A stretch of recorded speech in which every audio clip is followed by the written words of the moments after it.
भागवत कथा में जब हम लोग बैठते हैं, राजा परीक्षित को गवाह बनाया जाता है कि भागवत पढ़ी जा रही है, सुनाई जा रही है जनता को, पूरी दुनिया को, कर्म से लेके, अध्याय से लेके, गुरु पुराण से लेके हर चीज़ सुनाई जा रही है। तो हे राजा परीक्षित, कृष्ण भगवान ने ऐसा किया था, तो वो हाँ करेंगे, हाँ।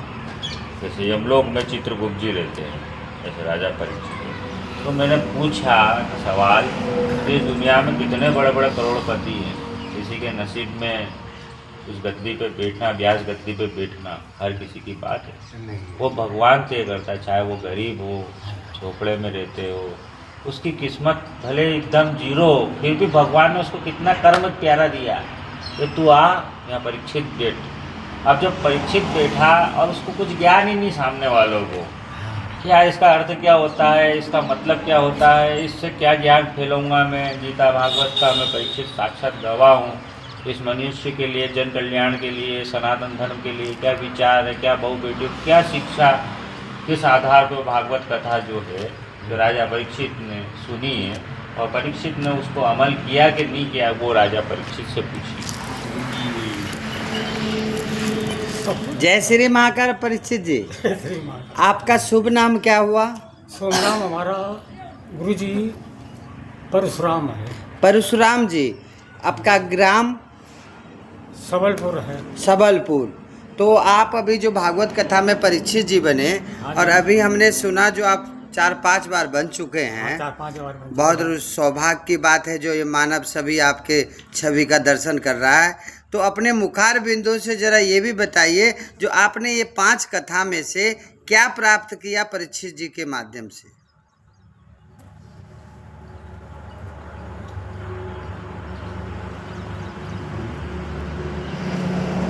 क्या आपने प्राप्त किया, उसमें कुछ ज्ञान किया कि नहीं प्राप्त? आप परीक्षित जी बने, उतना कथा सुने, 7-7 दिन, 5 बार सुने, तो 5 बार में कम से कम 5 तो बातें प्राप्त की होगी कि 5 भी प्राप्त नहीं किया।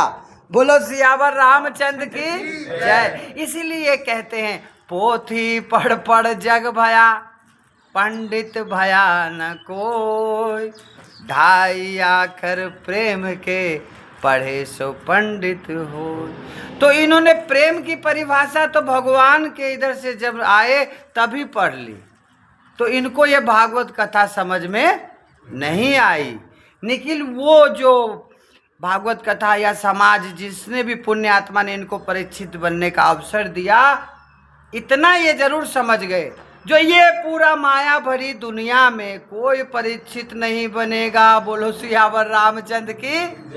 तो इसलिए इन्होंने ये बीरा उठाई, जो मुझे कुछ समझ में आए या ना आए, लेकिन मानव के कल्याण हेतु, हमारे सनातन धर्म के हित हेतु मैं परीक्षित बनूंगा।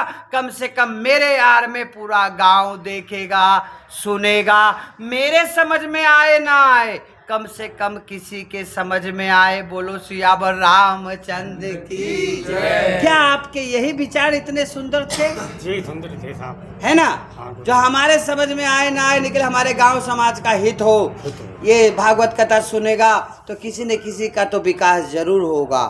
बराबर, हित की वजह से ये बात तो मेरे प्रेमी, जरूरी नहीं है जो हम हर तरीके से किसी का सहायता कर सके, लेकिन हमारा मानव जीवन ही हकीकत में है दूसरों के लिए जीने के लिए मिला है। जो हम अपना दुख किसी को न बताएं, लेकिन किसी के दुख में जरूर सहयोग अपना प्रदान करें, या कोई सुखी हो तो हम जरूर नाचें। बोलो सियावर रामचंद्र की।